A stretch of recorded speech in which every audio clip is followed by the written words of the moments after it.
In today's show, we have an amazing guest, some awful news, and an above average business recap. Let's get into it.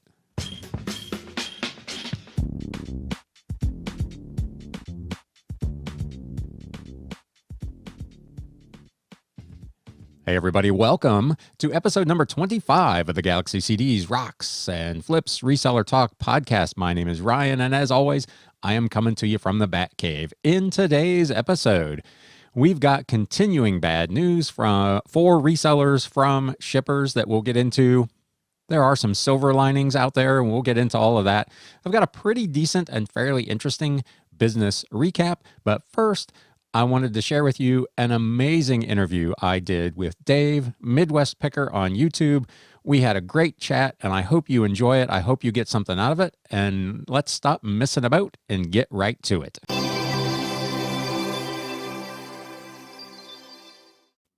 Hey, everybody, welcome to the second ever Galaxy CDs, Rocks, and Flips Reseller Talk podcast interview. I am really excited tonight to have with me one of the more entertaining YouTube resellers out there. He's got a great live show that he does every Sunday night at 8 o'clock. He'll do trivia contests, giveaways. He did a weird flavored candy cane test, I think, this past weekend. So please give a warm Galaxian welcome to Dave, Midwest Picker. We spare no expense on the sound effects here, Dave. Welcome to the show. Yeah, thanks for having me. This is fun. I don't think I've done a recorded StreamYard yet, so this is kind of fun. Yeah, we'll see how this goes. The one I did the other day, for some reason, the recording was corrupt, so I got the audio all on the Rodecaster, so that all worked out, but I don't have any video for it. So that one will be interesting to see, or not see, as the case is. So for any of my viewers who may not be familiar with you, tell us a little bit about yourself. Well, my name's Dave. I live in West Michigan. I'm a registered nurse, graduated nursing school in 1995. Work from home due to the public health emergency since March of this year. So that's trying to get used to that. Been on eBay since January of 2002. Just a casual seller, probably buy more than I sold in the beginning. And then probably around May of 2019, I started ramping up my reselling, whether Craigslist or eBay, and signed up with Macari and started out very slow, maybe 100 listings. And my sister noticed that I was selling items because I would share it with her or share it on Instagram. And she said, could you teach me how to resell? And I thought, wow, that could take all day. That's a lot of information. Right. I said, I've got this YouTube channel of videos of my son playing football and my niece's birthday party. I mean, it's nothing. Nobody watches it, probably 4 subscribers. And I said, how about if I make a how-to video, mark it as private or unlisted, and I'll just text you the link, and I'll just walk you through how to list and how to source and how to take pictures and everything you need to know, and then you can just watch them. And I think I'll give her the credit. I think she's the one that said, well, why don't you just make them public? Why private? I thought, well, because of my face, I don't know how to talk. I have no lighting. I'm using a flashlight for a light. So I thought, I'm not a shy guy, but I thought the production value would be bad. And she's like, just do it, see what happens. So I changed my YouTube name. I've had 4 different YouTube names. My most recent one, I think, was Dashcam Dave. It's like there's 18 guys out there with the name Dashcam Dave on YouTube. So I thought, well, I got to have something related to flipping or picking or whatever. Right. I wanted Michigan Picker. I changed it to Midwest Picker. There was nobody that had that name, so I quickly grabbed it. And then I went to GoDaddy and saw there was a domain available, so I picked the domain. Nice. So I got MidwestPicker.com, and I thought, okay, let's do this. And I got a legal pad out, and I wrote out a script for my first video. And 15 pages later, I thought I got the script for my next 15 videos, and just started recording and put myself out there, and the rest is history. That's awesome. So it kind of started with the how-tos, and it's really aimed more at beginners on eBay. If I followed the progress of the channel right, that was kind of what you were going for, helping her out and then doing those videos. When did it develop into more than that? It's kind of funny. I didn't even know there was a reselling community on YouTube. I mean, I've always used YouTube, but I didn't know that there was a community for everything: crocheting, Oh yeah. pottery, do it yourself, appliance repair, gardening. So I'd never watched a reseller video in my life. And I happened to be looking for something on YouTube, and I typed eBay for beginners, and there was very few channels that had that in their title of their videos. I thought, well, I'm going to go with that because I want to help people new to reselling. So I put that in the titles of my videos. And then on the suggested side, it said taco stacks and Okay. Yeah. Cincinnati picker. I'm like, Cincinnati picker taco? What is a taco stack? So I clicked on it, and he's going around picking stuff out of the trash and selling it on eBay. And I'm like, this is awesome. And I started to discover that there's an entire community of resellers. I had no idea. And then, so I subscribed to a few. Then I got notices that they were live. I'm like, live? What's a live YouTube video? I have no idea. So the more you explore and the more you expand your horizons, you start to discover all of these things. All different communities. Some people are into retail arbitrage. Right. Some people are into flea marketing. Some people have a niche, just one area like costume jewelry and nothing else. Some people are like me, they'll sell anything they can make a buck on. So the more you watch those videos, because Google owns YouTube and Google runs the world, they know what you're interested in. They Right. know I watched 99% of this video. In this video, I only watched 2%. So they're going to suggest the one I watched 99%. And the suggested videos just kind of snowballed. And I'm like, wow, there's like an entire community. So I learned from them how to do a live video, how to create thumbnails. Do I have an intro or don't I have an intro? And kind of like the more you watch, the more you learn. Right. So did you upgrade the studio over time? Did you get lighting and all the rest of that? Yeah, I was shocked how cheap it was. I got Yeah. a ring light for like $12 on Amazon. Yeah, I bought this big umbrella light for $25. The wall behind me, I decorated with, LP albums and frames and vintage pictures. And I made the background more interesting. At first, it was like 2 pictures on a big white wall. So yeah, I upgraded my lighting, my background. And then this headset, Plantronics, it's really nice. I like it. It was only $40. So, and then I got a nice webcam that I'm using right now. So slowly I started to add to it. Right. Speaking of the background, who's the fine looking fella over your shoulder there?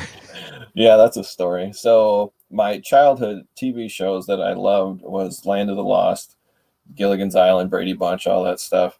And I thought, how cool would it be to have a picture of Enoch from Land of the Lost in a vintage frame, like from a painting, but have him in it? That would be kind of, ironic.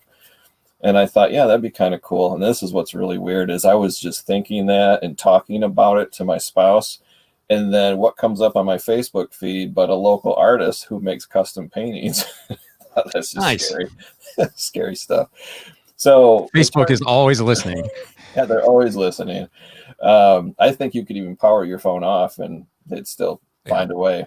But so I contacted this local artist, and she makes pretty unusual paintings, all custom. And she happened to be a friend of my daughter's, which I didn't even know that. But I sent her a private message, which is weird when you're 54 and she's 23. But I took a chance and said, hey, I saw your advertising that you commission paintings. I have an idea for a painting. I'm like, oh, here we go, because she might think I'm a real weirdo. And I took some pictures of Enoch from Land of the Lost and sent them to her. I said, could you do this in a painting? Immediately responds and says, oh, I would love to. Absolutely, not a problem. We talked about prices and size of canvas and all that. I was thinking 1 foot by 2 foot, just like a little canvas, be kind of cool in the background. So we agreed on a price, and she ran off to the hobby store and got all the paints and the canvas, and she messages me and goes, hey, I actually got a 3 foot by 3 foot canvas cheaper than the small one, so I just bought that. Nice. I was like, oh my gosh, it's going to cover my whole wall. So I was like, okay, why not? Same price. So so she painted it. It's like an artist rendition. It's not like an exact duplicate. Sure. It's like her version of Enoch. So I thought, yeah, why not?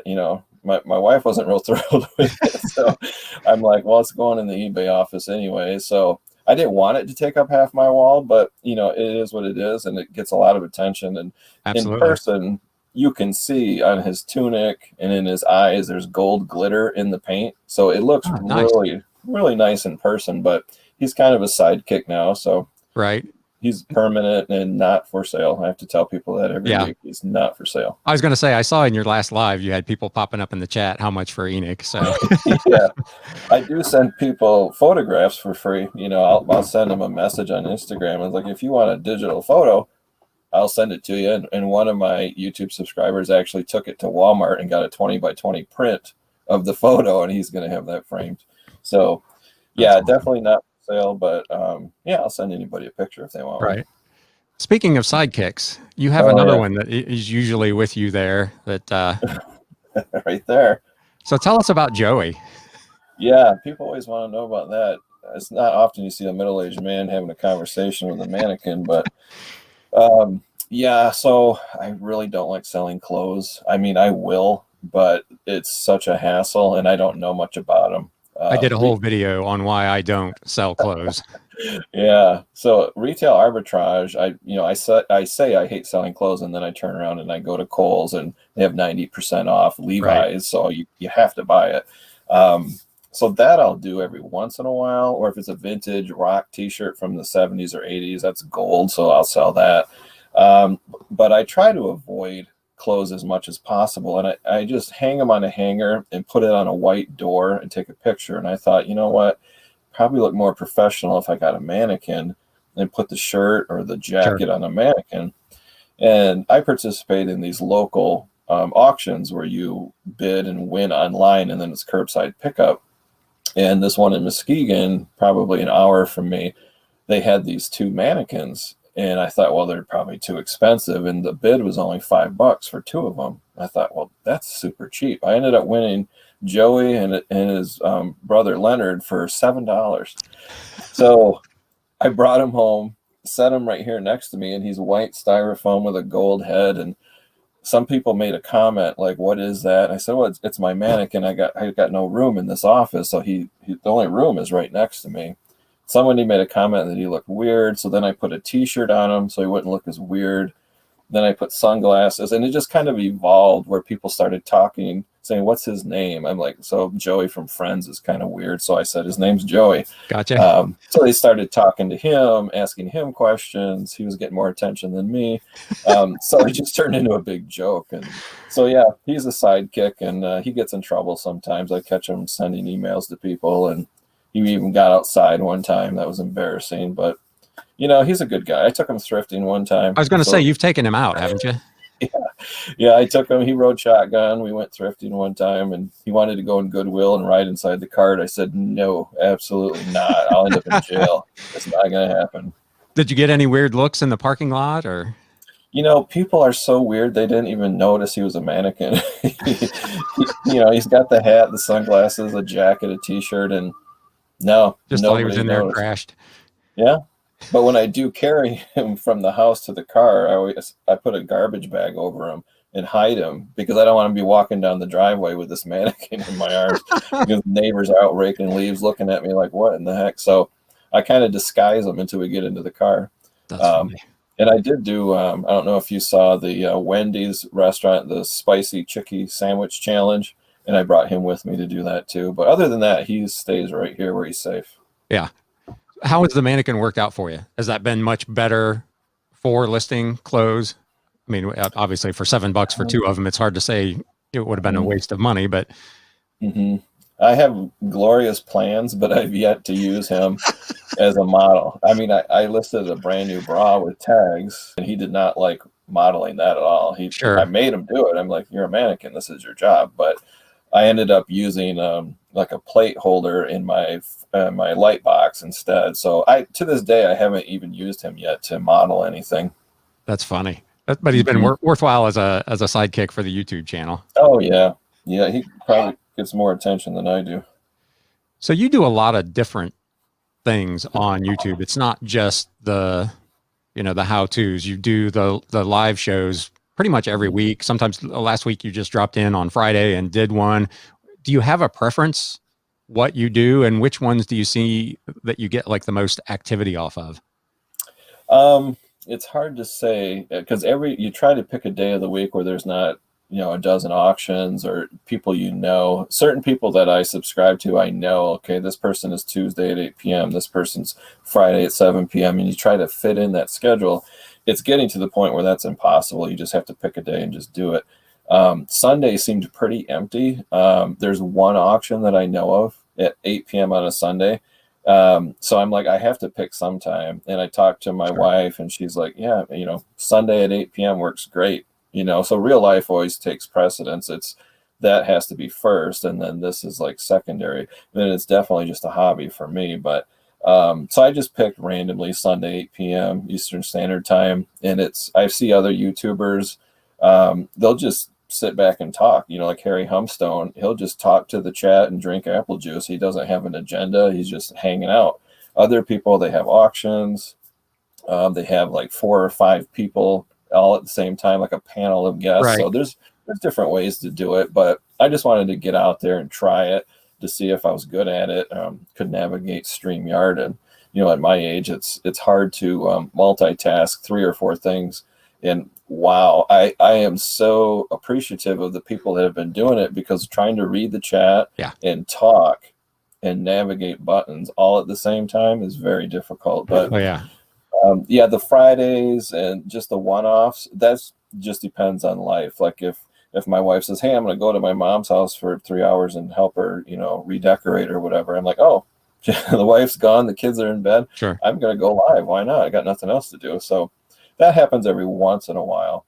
But I wanted to do a little more than just, read the chat and converse. There's nothing wrong with that, doing the Q&As. But I thought, you know what, I've got, I hate to say this, but like a death pile. I've got stuff in my eBay store going on 2 years.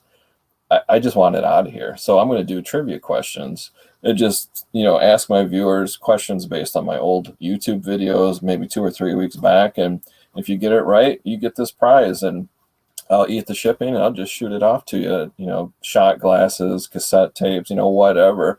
Cool. It's not selling for me anyways, and it gives them, a free prize. So why not?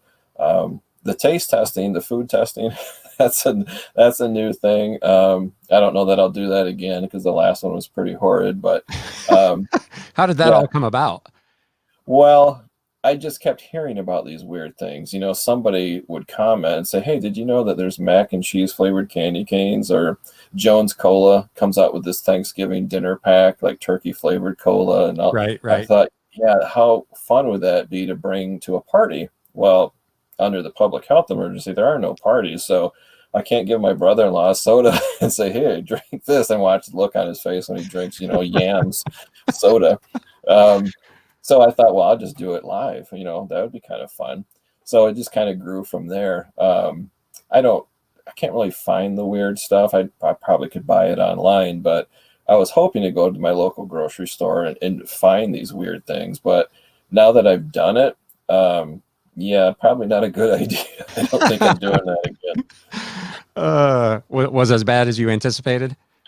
I knew it wasn't going to be good, but I didn't anticipate that the candy canes would be lacking in sweetener, because your brain is just programmed that way. Bad candy is at least sweet, like Sour Patch Kids or whatever. At least it's sweet. Well, no, these had no sugar, no artificial sweetener at all. And then, if you eat a piece of ham, it tastes great. But when your brain sees a candy cane and you put it in your mouth and it tastes like ham with no salt and pepper, no sugar, no nothing, not a honey ham, just plain ham, it plays tricks on your mind. Absolutely. And you're like, no, this is bad. This is a really bad idea. That's like when you pick up a drink and you think it's going to be a Dr. Pepper and it turns out that it's water or it's something else. It takes a while for that to register. It really tastes funny until you know what it is. So I totally get that.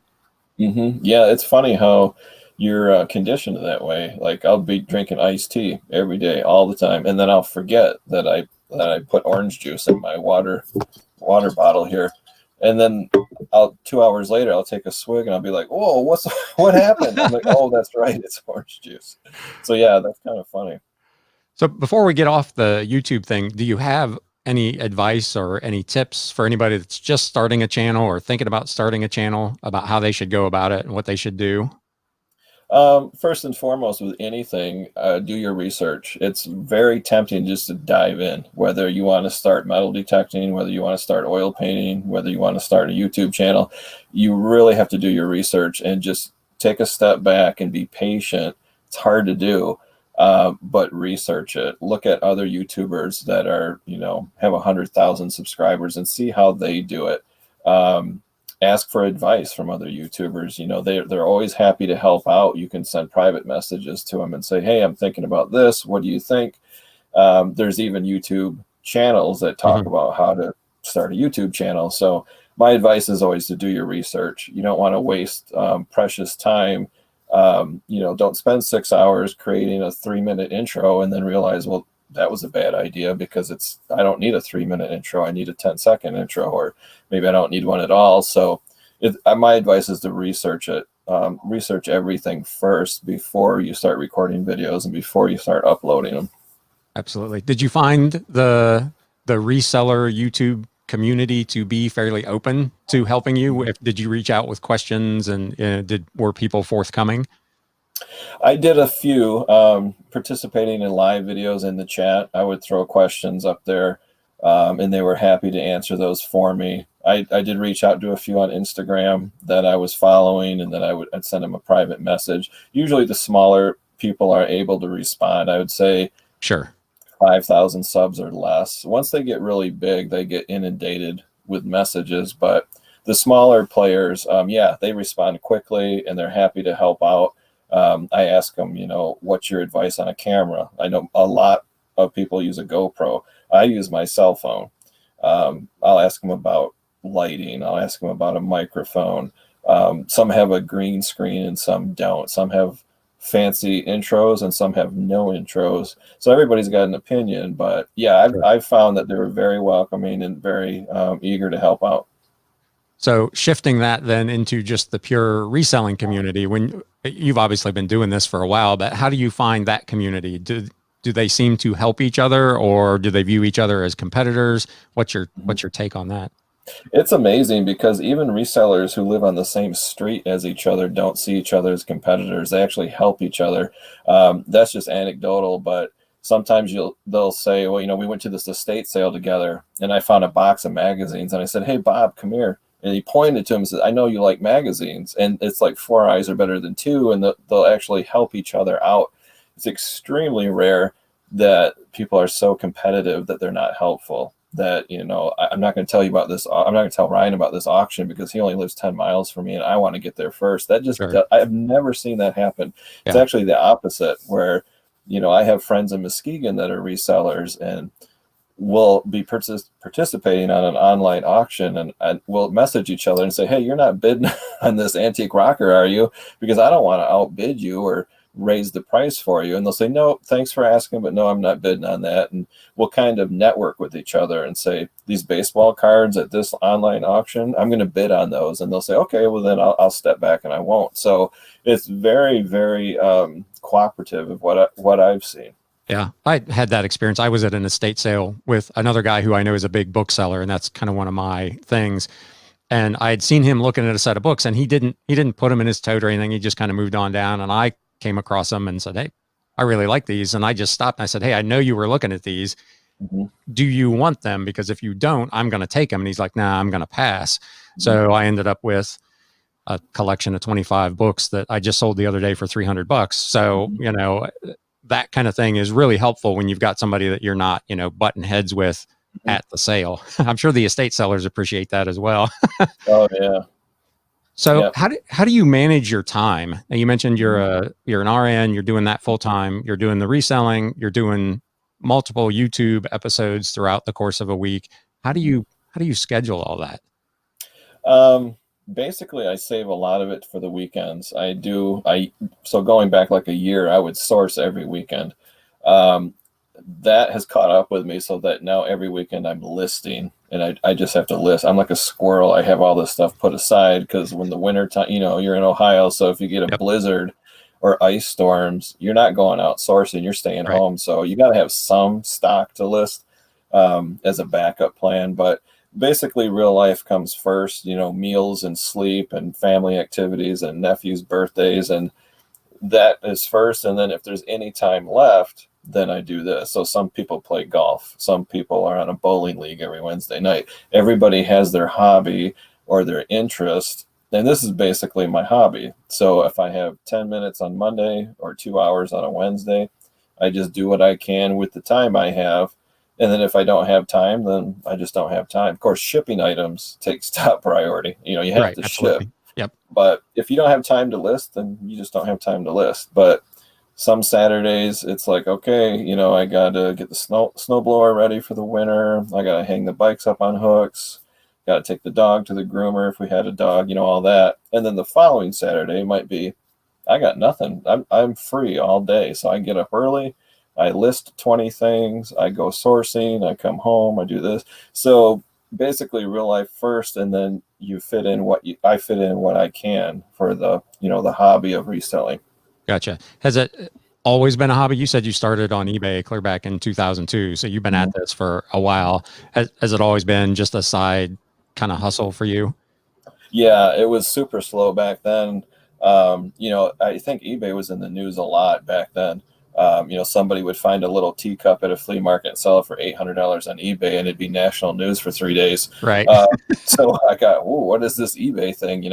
And back then, all we had was eBay for Dummies. The book. There was no YouTube. There was chat rooms, but I mean, there was really no networking, no support of any kind. So you just kind of had to go it alone.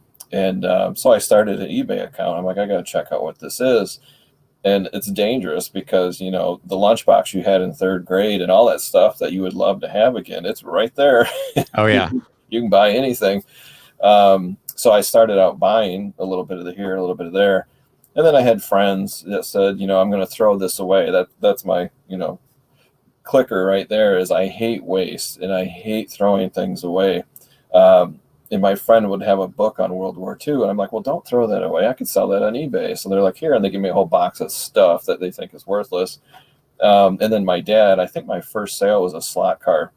So he still had his slot cars from when he was a kid, like in the early 1960s. And they were little. They weren't the big ones, but they were little. And there was 3 of them. So I listed them one at a time. And I went out and bought a Sony digital camera, which I still have, which is big as a toaster. And I took the pictures, and the first slot car sold for $80. And I was like, oh my gosh. So the buyer messaged me and says, I'm going to mail you a money order. It took like, a week to get there. Yep. Then I cashed it. It took 2 weeks to process an order. So I was hooked. I'm like, wow, this is cool. But super, super slow, just a hobby, just for fun. I think it took me like 2 or 3 years just to get like 25 feedback. I mean, it was very slow. Yeah.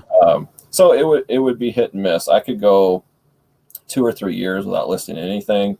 And then I would list like 20 things in one weekend. And then I can go 6 months with nothing. So, I never really was really into reselling big time until like March of 2019. Yeah. And what prompted the change? What happened in March of 19 that triggered you stepping it up?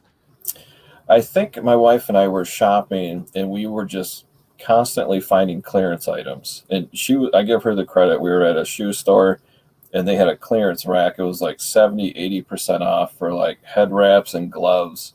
And I think she said, I wonder if you could sell this on eBay. And I looked at the regular price. It was like $28 marked down to like $4. I thought, yeah, that's a neat experiment. So I bought 3 of them and put them on eBay. They did horrible. They, barely sold. And then I started looking around the house, and I thought, I still have stuff from when I was in middle school back in 1979, Yeah. Trapper Keepers and Dungeons and Dragons stuff. So I dug it out of the box. I'm like, why am I keeping this stuff? It's just collecting dust. So I started putting things on eBay, and just boom, boom, boom, they started selling. I thought, this is pretty interesting. And I thought, what if I put 50 things on eBay? What if I put 100 things? And then I started researching eBay stores. It all comes down to the math, whether you should have a store or not. And I thought, paying like 30 something cents per listing, this is kind of dumb. So then I said to the wife, I said, you know what? I'm just going to jump in and get the first level store, like $7.99 a month or something like that. And that's where it just started. It was kind of like an addiction. It's like, man, I could have been doing this for 10 years. But yeah, it was retail arbitrage, my own personal stuff, just junk laying around the house. I didn't think it would sell. And when it did, I was like, oh my gosh, this is amazing. Anything from like a package of socks, new and with the tags that you bought from Kohl's 6 months ago and you forgot to return it, and it's just kicking around underneath your bed. Yeah. Just put it on eBay and boom, it's sold. So I thought this is kind of cool. So just kind of retail arbitrage, my own stuff laying around the house is kind of what got me started back into it. Yeah. How big is your store now? Let me see. Let me pull up the tab. I think it's about 370. Of course, I keep selling stuff, so that changes, but let's see here. Listings active. I have 370. Yeah. Mm-hmm. And that's about the highest I've had in a long time. Yeah. Does the store stay fairly busy if you go? Because the anecdotal stories are that if you go a couple days without listing, your sales crater, and you're going sometimes weeks or longer. Have you noticed that, or do your sales not seem to make any difference? I used to believe all of those stories, and some people, man, they'll go to their grave saying this is absolute fact. You have to list every single day. I think there's a guy, not Bearded Picker. It's another guy. He lists once a month, 110 items in one weekend, and he's like, I'm taking the rest of the month off. And he has, 20,000 a month in sales. So I've heard all the stories. You have to revise your listings, keep them fresh. Right. You have to list every single day. I don't know if it's true or not. I list every Saturday, and I can sell one item a day every day. I can go 5 days with no sales. I can have 5 things sell in one day.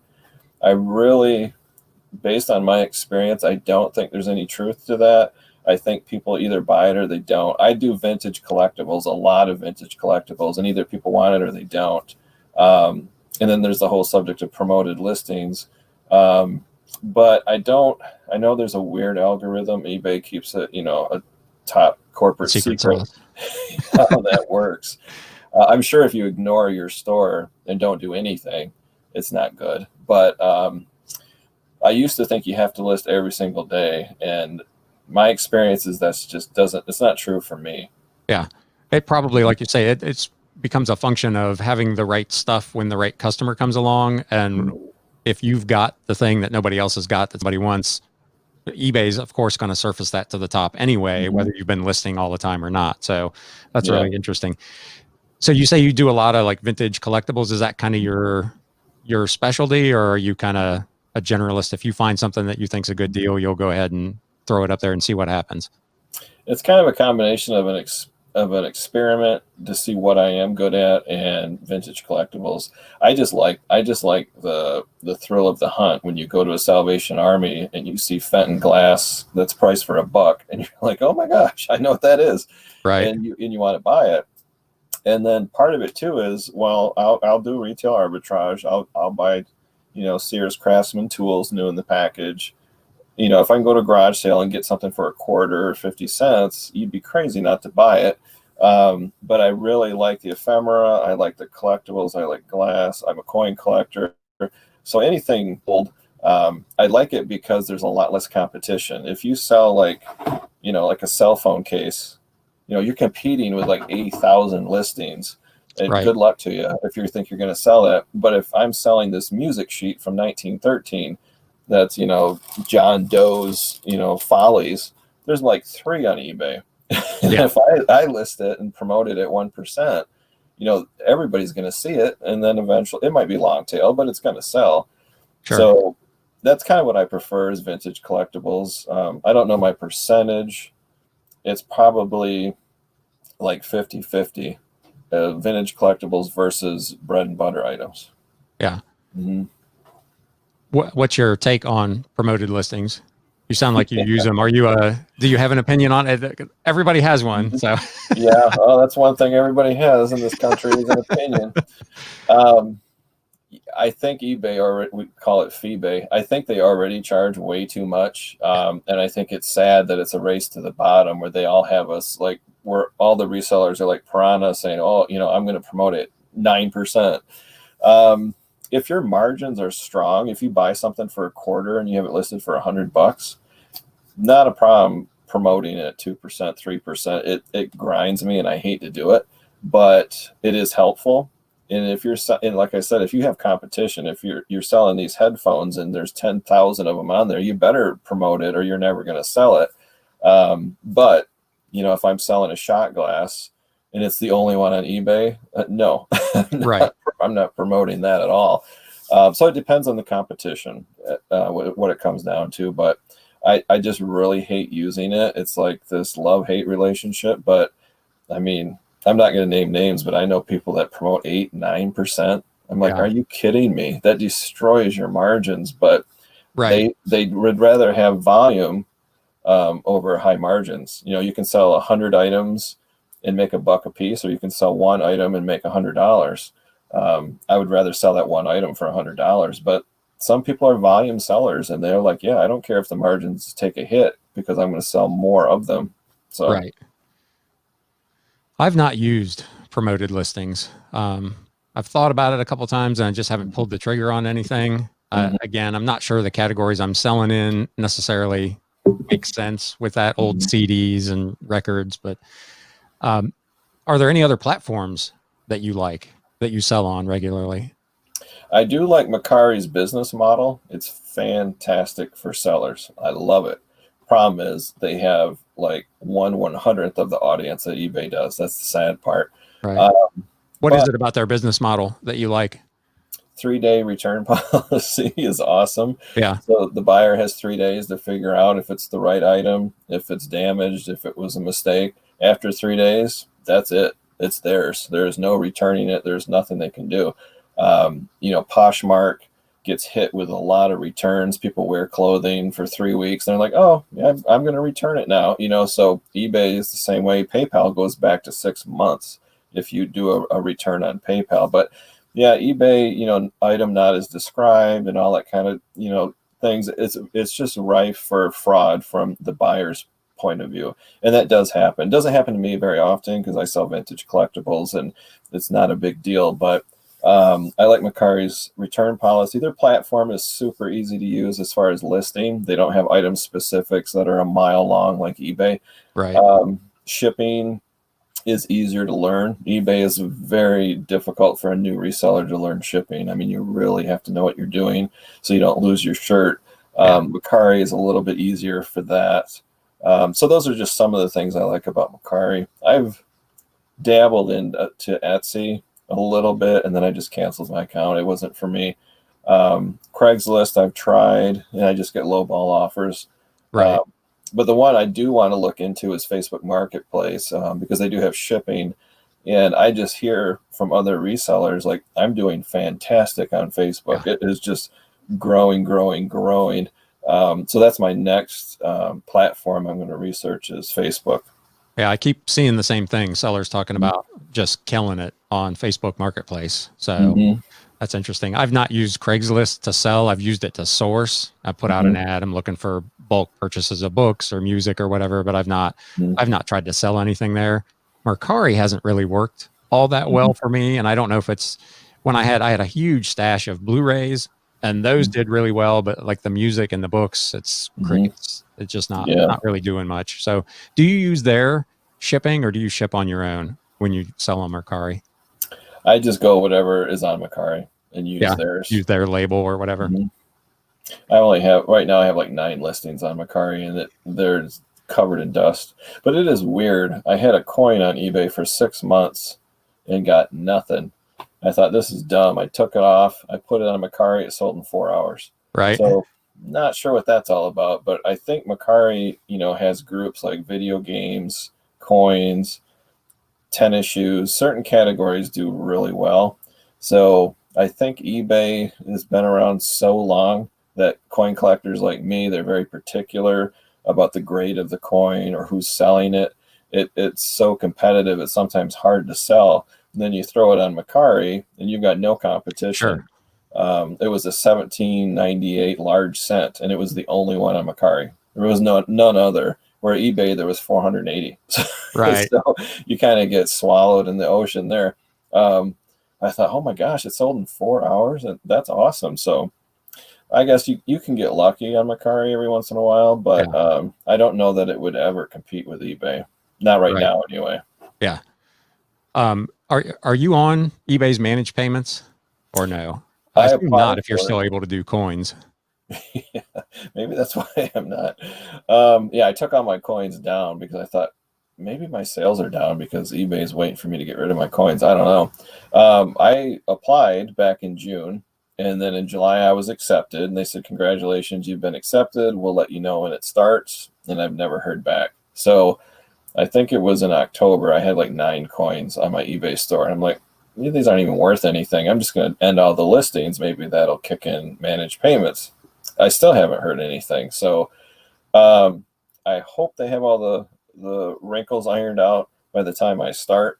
I know in the beginning it was a bit of a hiccup, but from what I've heard now, it's not a problem, and the buyers love it. So, and the finances is better. It's just a straight fee.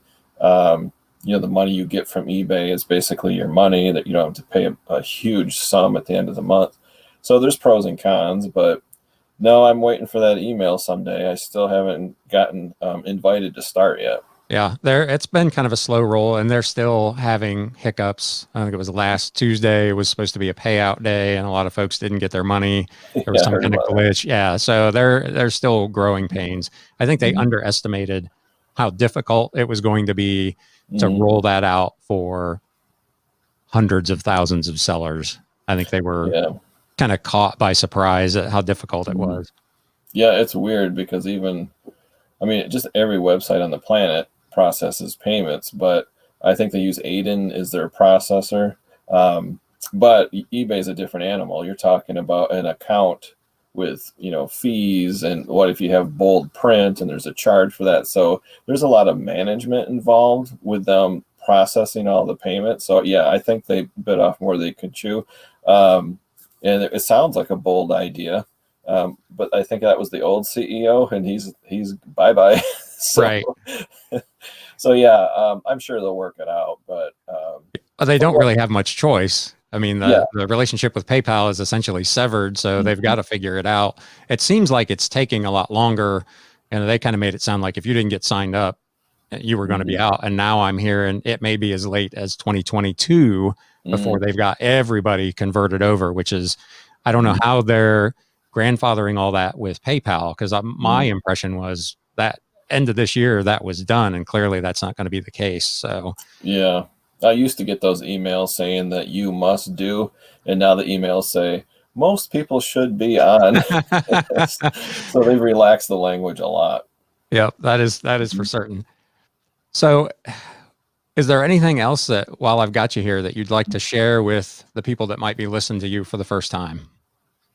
Um, as far as like reselling advice, Yeah, or yeah, I just hammer this home with a lot of my videos is just do your due diligence and research. A lot of people get disenfranchised and they're like, oh, I'm going to sell on eBay and Poshmark, and after 3 months they quit.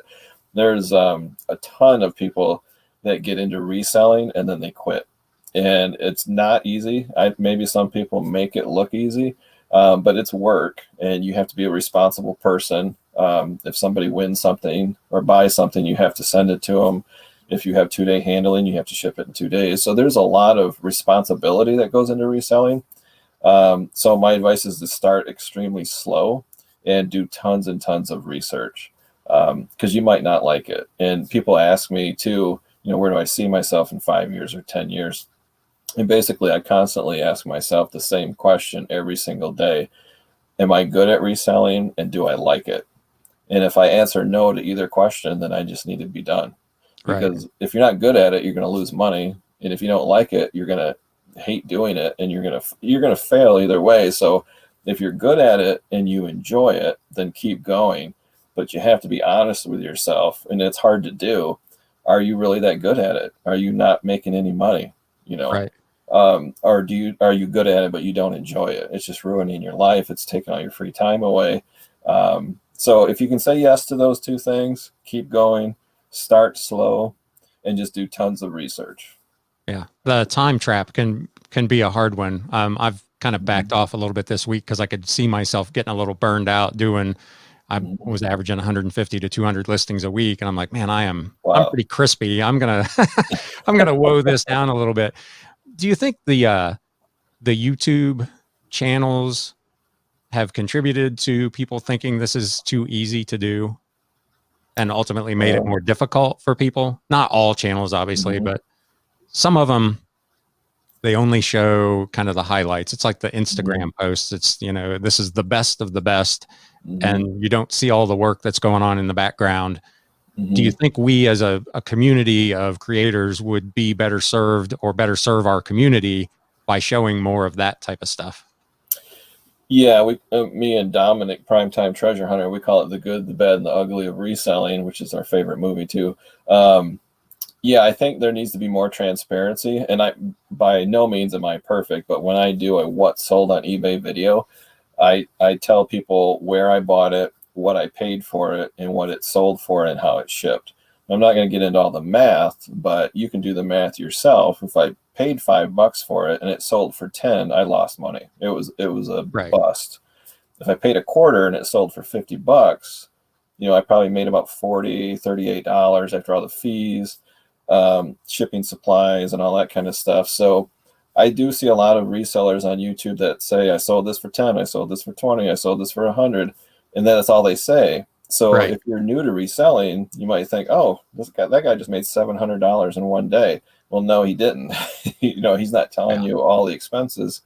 But that's not his fault either. You have to do your due diligence and research that yourself. So I think some YouTube content creators, they say, I sold 30 things in one day, or I listed 100 items today, or they're motivational resellers. They spend hours motivating you and trying to get you encouraged, which is not a bad thing. But I think more transparency would probably help Yeah. reduce that frustration for new resellers. Yeah. I don't think people really have a grasp of how expensive it is to Mhm, resell that, especially if you're on eBay, like you said, with all the fees and you mhm, want to do something special with your title and it's an extra buck or, I mean, it really can add up in a hurry to try to mhm, set yourself apart. And if your margins are thin, that kind of stuff can just eat you alive. mhm. Yeah. Yeah, and that's So go yeah. ahead. I learned that too a long time ago. The shipping was what killed me.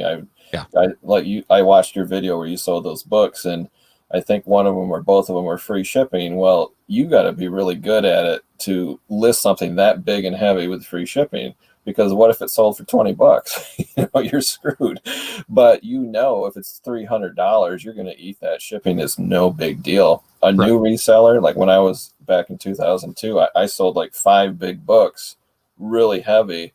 And they only sold for like 18, $20, and I put free shipping or whatever, or really low, and the shipping costs more than what they sold for. So yeah, the new resellers, I hear that a lot, is the shipping is just so hard for them to figure out. And I'm like, Yeah.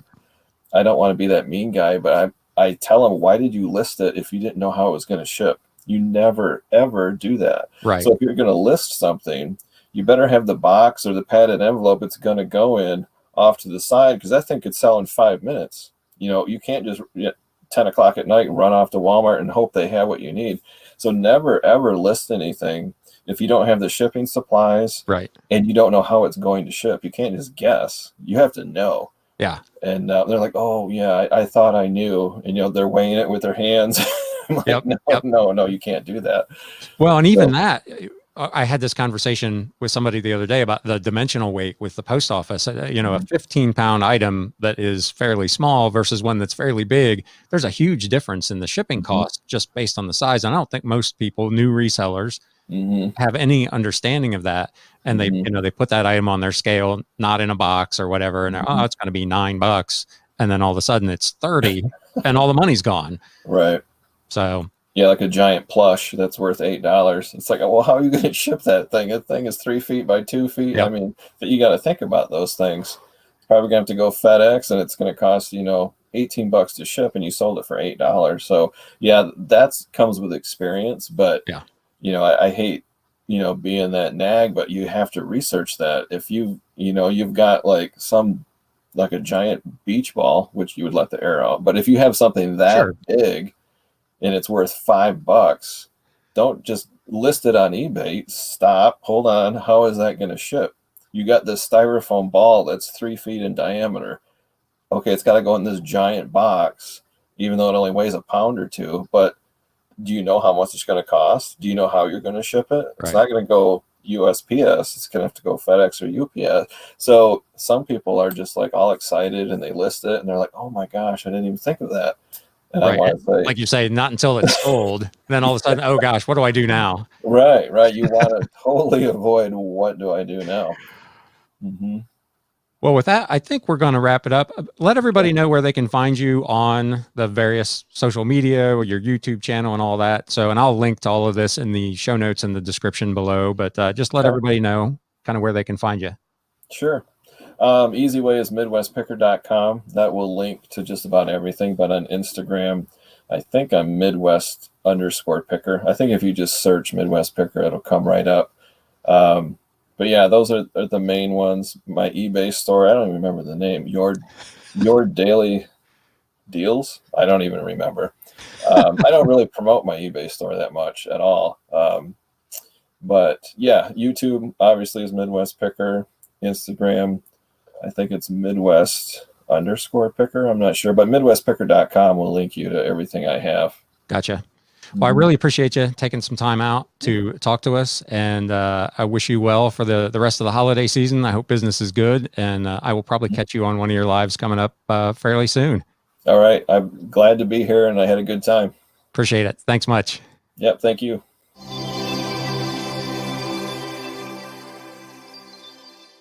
All right, everybody. I hope you enjoyed that interview as much as Dave and I did doing it. We had a really good time. Hopefully, we'll do something like that again.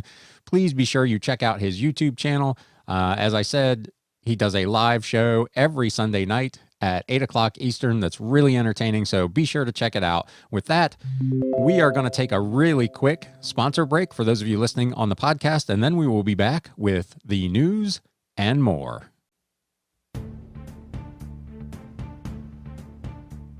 News updates. All right, let's get into this news. Man, I wish it was better news out there. It is pretty rough. Etsy has joined the ranks of eBay and some of the others that are warning buyers and sellers about shipping delays. Etsy warned sellers on Monday of shipping delays and advised them to get those holiday orders in the mail. The message was added as an update to a seller handbook article on shipping deadlines. Quote, due to United States shipping carrier delays, holiday delivery timelines may be a few days longer than expected, the message continued.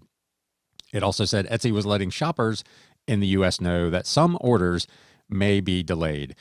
That is about as generous a statement as I think you could make on this topic. I literally have packages going back to November 27th that have their acceptance scan from when I dropped them off with the bulk shipment sheet at the post office, and nothing since then. So, and that's coming up on rapidly coming up on a month. So it is really, really rough out there. Sellers said in many cases lately, USPS itself, to my point, was not scanning packages upon acceptance. On December 15th, a seller responding on the thread said, quote, I started noticing this about a week ago, and about 10 packages I sent out all said pre-transit for several days. Then they suddenly showed that they were in transit and then delivered. Another round of several is now showing the same thing, pre-transit 4 days. And like I just said, I've got stuff going back to November 27th that's still showing that acceptance scan. I've had several that showed that, and then literally the next scan that they got was when they were delivered. There are no scans in between. I had one package that got clear across the country to California and was scanned as refused.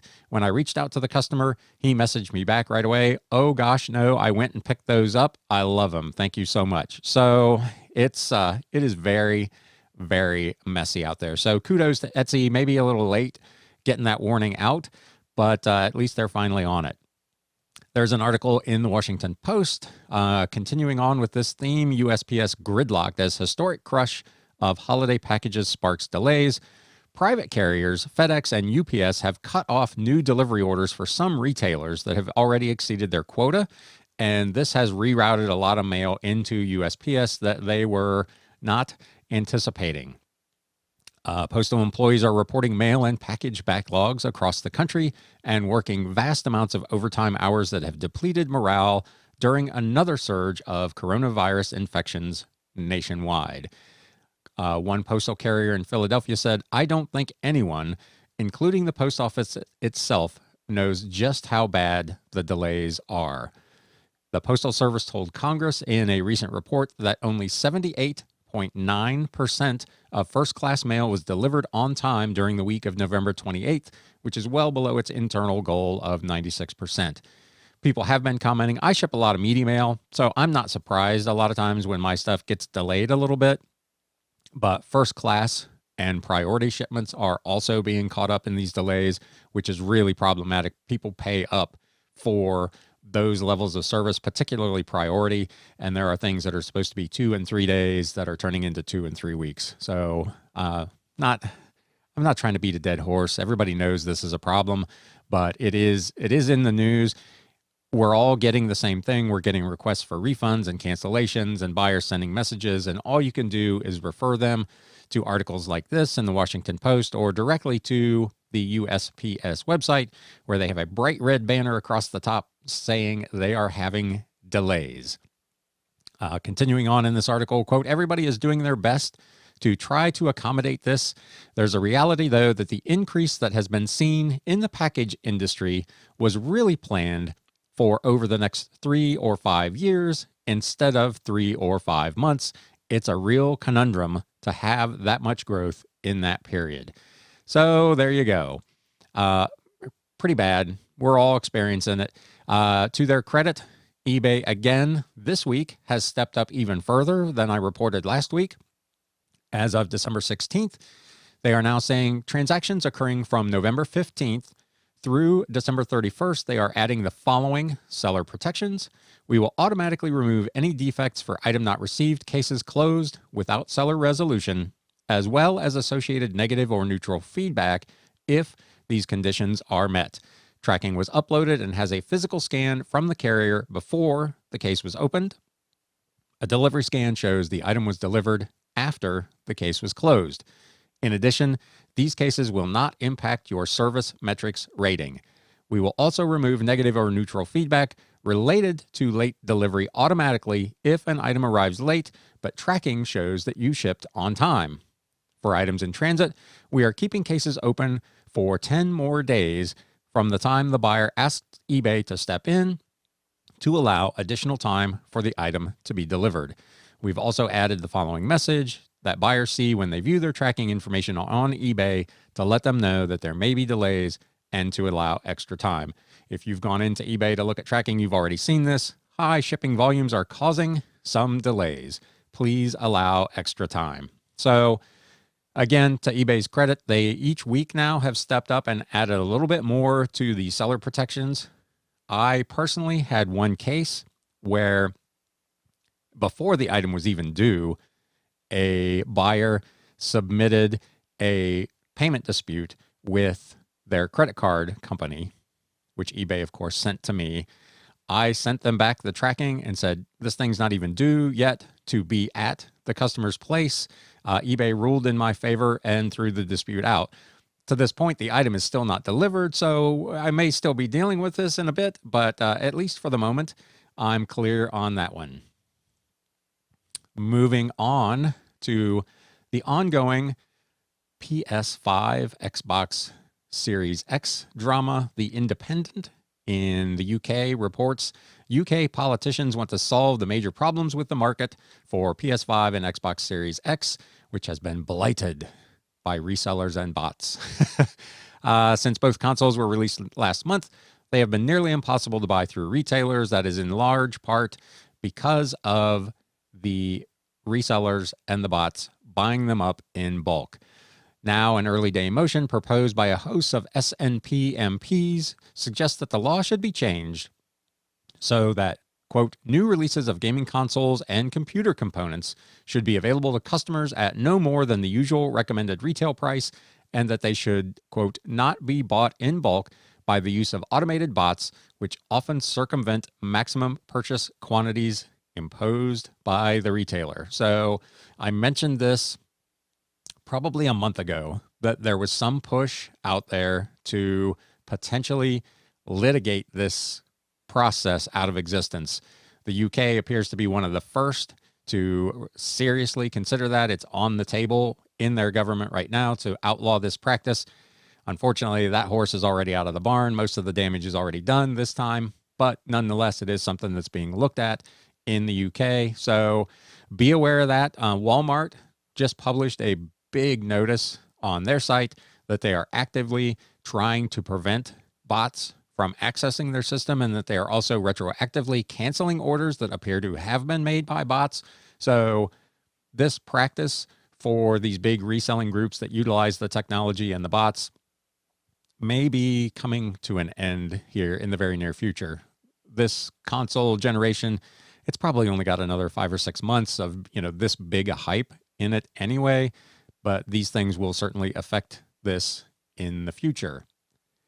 Lastly, for some good, interesting news in reselling, Mercari continues to spend money like they got it. They just announced that they will be the new title sponsor of the Texas Bowl for the NCAA football. The Big 12 versus the SEC, Lone Star Sports and Entertainment, and ESPN Events announced earlier this week that Mercari, a Japanese e-commerce company, will be the new title sponsor of the Texas Bowl. We are excited to welcome Mercari as the new sponsor of the Texas Bowl.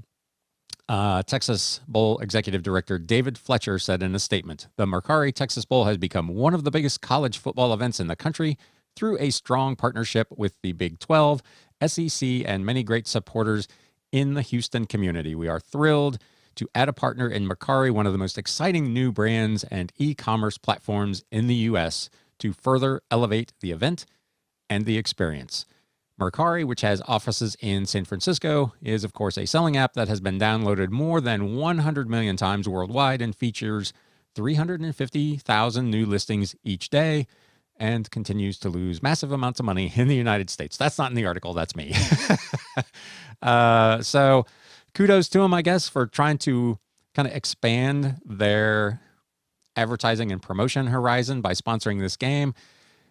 Lord knows if it'll actually even get played. If you follow NCAA football at all, man, it's been really rough out there. Multiple games have been canceled.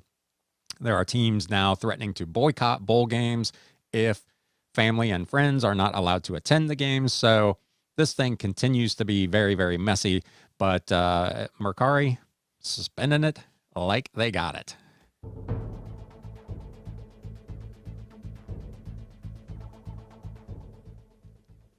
All right, let's recap what was a really weird week. I guess it really shouldn't have come as a big surprise, but the week was really, really front-loaded. Sunday, Monday, and Tuesday in particular it was all I could do to keep up with the orders that were coming in. By Wednesday, things started to taper off. Thursday, Friday were fairly slow. I had a decent overnight Friday night into Saturday, and then it dropped way, way off. So between people becoming aware that there are significant shipping delays and we're bumping up against what would have legitimately been shipping deadlines anyway, business has started to ramp down, at least for me. Let me know in the comments or send me an email at galaxycds@gmail.com and let me know how your business tracked over the last week, but that was certainly my trend. In addition, for those of you who are new to the podcast or to the channel, I have another side gig. I do dealer trade drives for a local Volkswagen dealership that I used to work for. This week, I had not one, but 2 drives for them. So I essentially lost 2 days of listing. So my listing number this week is the worst it has been in a very, very long time. The combination of those 2 days and early in the week, all the shipments, I just wasn't able to hit any kind of goals for listing. So unfortunately, 90 for the week is all I managed to get done. That is far and away the lowest number I've done in a long, long time. I would expect next week and probably the week after, because it's the holiday, I'll be at or below that number. I'm not targeting a really large number of listings for those 2 weeks. My goal at this point really is to clean up kind of the books that are behind me. I have finally finished sorting the 2,500 book lot that I bought back in the first part of October. So after 3 months, I'm through that lot. I now know what I have like partial sets of, which books are not worth messing with, and I've got everything separated out. So now I can kind of finish up the listings of those and then decide what to do with the rest of that stuff. So that's kind of what I'll be working on for the next week. In terms of business, as I mentioned, very, very front loaded, but all in all, it was a pretty good week. Total sales for the week, $16.71 and 37 cents. So above average, by far not a record by any stretch, but pretty good. Cost of goods sold for the week, $54.39, leaving me a gross profit percentage of 96.75%, which is pretty solid. I will take that. Gross profit dollars, $16.16 and 98 cents. Operating expenses for the week, $699.05. Essentially, eBay fees, my eBay invoice came due, and shipping. That was it. No extraordinary expenses. I may next week or the following make a big resupply purchase of shipping materials, padded envelopes, and boxes so that I can get those expenses on this year's profit and loss statement. I'm going to need to get that stuff anyway, so I might as well reduce my tax burden for this year. So I may do that in the next couple of weeks. For the week, net profit, 54.92%, which is really, really good. $917.93, which is a number I would definitely live with. So all that being said, I hope you enjoyed this episode. Thank you again to Dave, Midwest Picker, for taking some time out during this busy holiday season to interview with me. Let me know again in the comments what you thought of that, what you think of these interviews. I've done 2 now, one with and one without video. Next week in this space, we will be interviewing Brandy from My Reseller Treasure on YouTube. Hopefully you'll be able to catch that. It's kind of weird with the Christmas being on Friday. That episode will drop, as always, on Sunday at noon. So please be sure to come back and check that out. And now it's time to sell. Thanks, guys. Hey, everybody. Thanks for spending a little time with Galaxy CDs, Rocks, and Flips. If you'd like to spend a little more time, there's another video in the upper right-hand corner. If you'd like to spend a lot more time, you can subscribe down below.